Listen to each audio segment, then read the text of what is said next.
For another view, I turn to John Longworth. He's co-chair of a business group called Leave Means Leave, which supports Brexit. Was he worried that the talks were now deadlocked? Well, clearly the European Union appears to be dragging its feet. They're playing hardball. When the Florence speech was made, the Prime Minister gave lots of things away and asked for nothing, other than a delay in leaving, of course, which is actually bad for us. And it's not surprising that the EU have actually taken this particular line of attack, because it's the type of negotiating tactics that they've used before, for example, Greece. But the EU is saying, look, we need some progress on this so-called divorce bill. We need to know the numbers that you're thinking about before we can go on to talk about trade. That's not an unreasonable standpoint, is it? Yes, it is an unreasonable standpoint. Article 50 requires that there be consideration of the future relations between any country leaving the EU and the EU itself.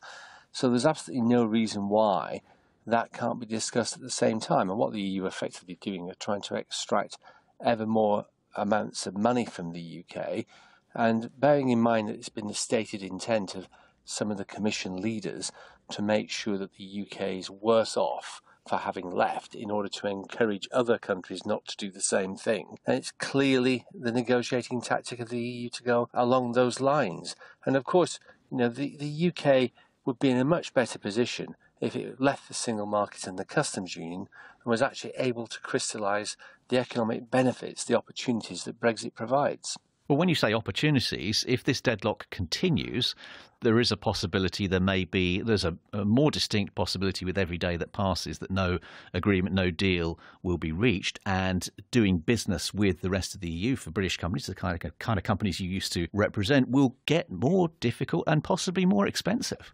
Any difficulty or expense, and I think that the difficulties and expense are overblown by far, but any difficulties or expense will be far outweighed by the benefits of leaving. And if this continues beyond the summit that the Prime Minister is attending very shortly, I think it's incumbent upon the government to make it clear to the European Union that we are going to go to World Trade Organization rules in March 2019, and that we will not continue to discuss a free trade arrangement at this time. Obviously, there are other administrative things we might want to talk to them about, which are in everybody's interest to resolve, but it would be far better if we were able to simply leave the single market and the customs union and crystallise those real economic benefits that we can only crystallise if we've left the single market and the customs union. Wouldn't business, though, prefer, for a little bit of certainty, the so-called 2-year transition, and another couple of years where you're effectively trading under the same rules to give companies more time to adjust to whatever they're presented with? But by doing that and following the Chancellor and the Treasury's approach, we can only be worse off. By definition, the Treasury is trying to retain some of what we have now, pay more for it, and accept that we have no say in the rulemaking.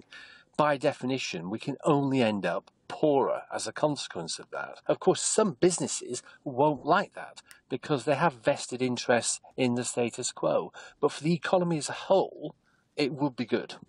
John Longworth, co-chair of the British business group Leave Means Leave.